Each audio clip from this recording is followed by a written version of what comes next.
L'art de ne pas forcer.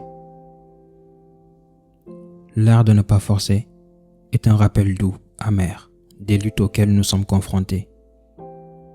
Il y a des moments où nous sommes obligés de forcer des situations, des idées ou même nos propres identités, tout en cherchant au fond de nous que ce n'est pas ce que nous désirons vraiment. Malheureusement, la douleur qui accompagne souvent le forçage est inévitable. Dans un monde dominé par la vitesse et l'urgence, nous nous retrouvons piégés dans un cycle implacable. La pression qui nous pousse à agir en fonction de la peur, de la pénurie et de l'inquiétude est omniprésente, ce qui laisse peu de place pour créer à partir du cœur ou pour nourrir notre bien-être. C'est un chemin ardu, semé d'embûches. Pourtant, dans cette quête chaotique, nous aspirons à nous libérer des chaînes de l'attente. Nous aspirons à déplacer notre attention des résultats rigides vers la beauté du processus lui-même, à savourer le voyage et à trouver du réconfort dans ses récompenses.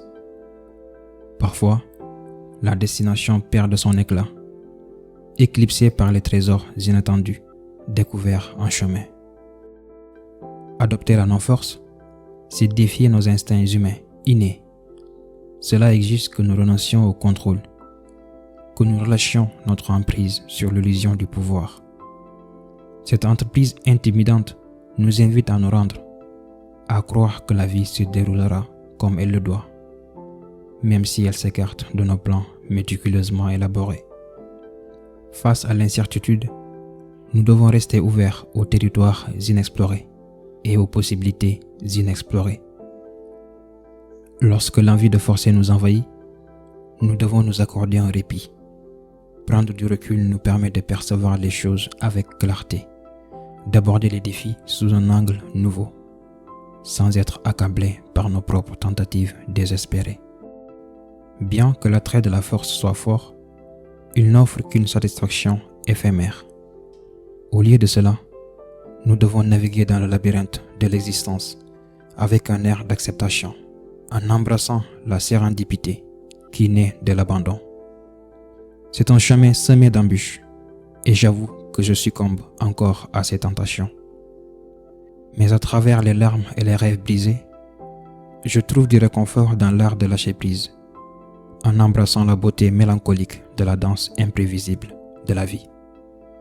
Je vous implore de m'accompagner dans ce pèlerinage déchirant, pour assister aux révélations douloureuses et aux transformations profondes qui nous attendent. Embrassons les mélodies poignantes du destin, car c'est dans notre douleur commune que réside la force de persévérer. Puissions-nous trouver du réconfort dans les murmures de notre âme et puiser du courage dans les profondeurs du désespoir.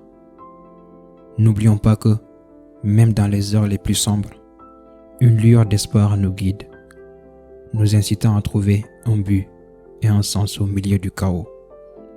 Si ce message résonne en vous, je vous invite à vous tenir à mes côtés. Ensemble, nous naviguerons sur les routes sinueuses du destin.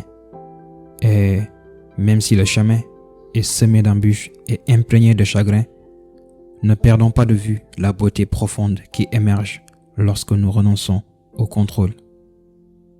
Joignez-vous à moi pour ce voyage mélancolique, mais en fin de compte, exaltant.